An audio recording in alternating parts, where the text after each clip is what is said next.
lielisks metiens. Drīzāk te Vārtsargs Leikstam vairāk paļāvās, ka būs piespēle Brancim. Tā izskatījās. Viņam bija kustība Branča virzienā, bet Ankipāns to pamanīja un meta pa vārtiem pats.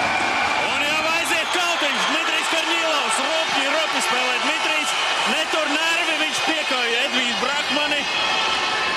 Un pirmais, kas bija, Gunts Galviņš šķiet, tas bija, Jā, Galviņš. Un jā, Kaltiņš, grāvīts ar āboliņu, tur bāļāšanās.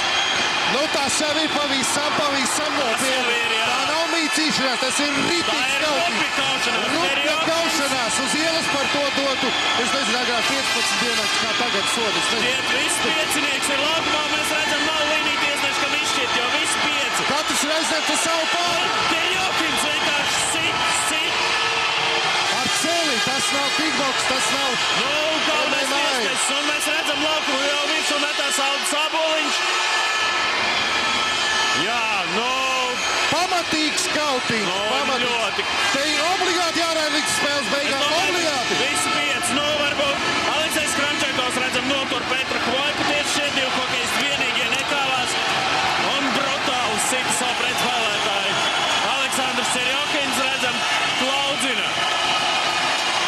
Un rāda uz rezultātu tablo šeit rādīja Rīga 2000 hokejisti. Tā parādot, ka ir jāprot zaudēt ogrēniešiem. Taču vēl nekas nebija zaudēts. 9 minūtes šajā laikā var gūt vārtus. 2, 3, cik vajag. Renārs Valters. Šī situācijā Rīdzinieks visvairāk ciet arī parādīja uz šo tablo. Skatītāji te ir visi kājās uz barjeras apmalēm.